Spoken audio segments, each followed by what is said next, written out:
What happens when a man who built an empire from nothing disguises himself to walk among those he employs, only to discover the cracks in his own foundation? A story of pride, pain, and the price of forgetting where you began. Kael Mercer wasn't just a CEO, he was a legend. At 47, his retail chain, Mercer Marts, spanned 200 stores nationwide. His office gleamed with awards: visionary leader, top employer. But awards couldn't silence the nagging doubt. Sales were slipping, complaints piled up, and Kael hadn't stepped foot in a store in years. One morning, he shaved his salt and pepper beard, swapped his tailored suit for faded jeans, and became Greg, a middle-aged customer with a frayed coat and a nervous smile. His target, store number 17, where profits had plummeted hardest. The automatic doors wheezed open, fluorescent lights flickered, aisles cluttered with unsorted stock. The cashier, a lanky teen named Jace, slumped behind the counter, earbuds in, ignoring a line of impatient customers. Kael's chest tightened. This was his empire? He approached Jace. "Excuse me, son, where's the camping gear?" Jace didn't look up. "Aisle 9, maybe, dunno." Kael pressed. "Are you okay?" Jace finally met his eyes, hollow, exhausted. "Look, man, I've worked 6 shifts this week. Manager's breathing down my neck. They cut our hours, but expect double the work. Just buy something or leave." Kael wandered the aisles, heart sinking, shelves dusty, products mislabeled. An elderly employee, Warren, limped past, restocking alone. Kael asked why no one helped. Warren chuckled bitterly. "Help?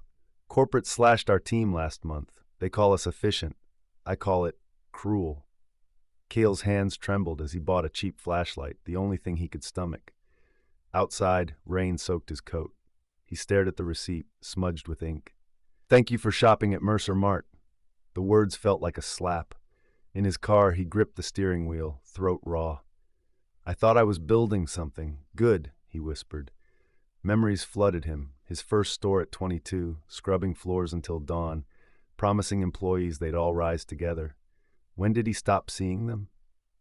The next morning, Kael stood outside store number 17 at 6 a.m., his hands trembling not from the cold but from rage and shame.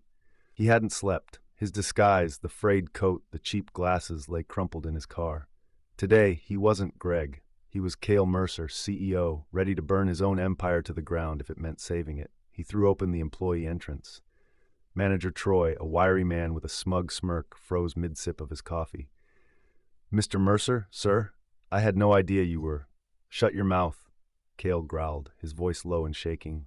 "Gather every employee in the break room. Now. Not one word to anyone until I say it." Troy scrambled. 10 minutes later, 17 employees, cashiers, stockers, janitors, crowded into the cramped, windowless room. Jace leaned against a chipped wall, eyes wary. Warren sat on a folding chair, shoulders slumped like the weight of the world lived there. Kael stood in front of them, silent for a beat, his throat burning. Then he ripped down the glossy "Teamwork, Success" poster behind him. The drywall crumbled, exposing mold and cracked plaster. A few employees gasped. "This," Kael said, slapping the poster onto the floor, "is a lie. I lied. To you. To myself." His voice broke. "I came here yesterday, as a customer, and what I saw broke me." He locked eyes with Jace. "You asked me to buy something or leave because you're working 6 shifts a week for scraps. You're exhausted, and I let that happen." Jace looked down, jaw clenched. Then Kael turned to Warren. "You've been here 18 years. You restock alone because corporate cut the fat. You're not fat, you're the soul of this place. And I forgot." The room held its breath. Troy tried to interrupt. "Sir, with all due respect, the profit margins—" "You're fired," Kael said, cold and quiet. "Pack your desk. Security will escort you out." As Troy sputtered protests, Kael faced his employees. "Hear me clearly. No one here is replaceable. Starting today, wages rise 30%. Full health care, overtime pay, and every corporate executive, including me, will work 1 shift a month in this store. Not for PR. To listen." Jace's head snapped up. Warren's wrinkled hands gripped his knees. Someone in the back sniffled. As employees filed out, murmuring in disbelief, Warren lingered. His voice, frail but steady, cut through the silence. "You really don't recognize me, do you, Kael?" Kael froze. No one called him by his first name here. Warren pulled a faded Polaroid from his wallet. The photo showed two young men in stained aprons, arms slung over each other's shoulders, laughing in front of a tiny storefront. Mercer Mart number 1, Est, 1998. That's us, Kael whispered. You gave me my first job, Warren said. I was 19, you were 22, scraping pennies to keep the lights on. When my mom died, you paid for her funeral. Told me, we're family here. Warren's tears fell on the photo. Then you got big, stopped visiting, stopped seeing us as people. I wrote you letters, begged for help when store number 17 started sinking. You never replied. Kael staggered, gripping a table. Memories exploded. Warren teaching him to drive a forklift. Warren sharing his last sandwich when Kael couldn't afford lunch. Warren joking, when you're a big shot, don't forget the little guys, all right? I thought the system would protect you, Kael choked out. Warren shook his head. Systems don't care. People do. You stopped being a person we knew and became a ghost we feared. That night, Kael drove to the original Mercer Mart, now a glossy, cold flagship with self-checkouts and holographic ads. He sat on the cracked curb where he and Warren once ate $1 pizza, staring at the rain-soaked street. His dad's voice echoed in his head, roughened by years of factory work. "A empire ain't built on money, son. It's built on backs. Break those backs, and all you've got is a grave." Kael's phone buzzed, a text from Jace. Warren showed us the photo. We didn't know we were human. Maybe now we can try again. The next morning, Kael stood in front of 200 store managers on a live stream. No suit, no tie, just a Mercer Mart apron, stained with coffee from his shift that morning.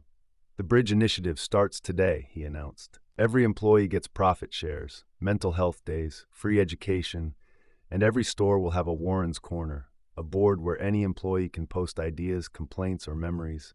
No filters, no fear." He held up the Polaroid of him and Warren. "This is my first memory. Let it remind us all, success isn't a mountain to climb, it's a hand to hold." Kael walked into store number 17, unannounced. The floors gleamed, the aisles buzzed with staff. Jace, now in a manager's polo, high-fived a customer. Warren stood by the new community board, pinning up a photo. Kael sweating in an apron, restocking cereal at 3 a.m. during his monthly shift. The caption, "Ghosts can come back to life. Keep fighting." Kael stood beside him. "I'm sorry it took me so long to come home." Warren smiled. "You're here now. That's what bridges are for." Kael Mercer learned that titles don't make leaders. Choices do. And the greatest choice isn't to build higher, but to dig deeper until you find the humanity buried beneath your own pride. That's the story, friends. I hope you enjoyed it. It was a pleasure sharing it with you all. Don't forget to comment below and let me know where you're watching from. It's always fun to see the global reach of these stories.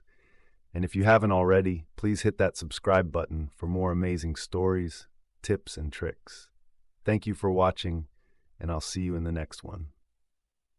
Bye. If you'd like to show some extra love, tap the 3 dots near the share button and send a super thanks.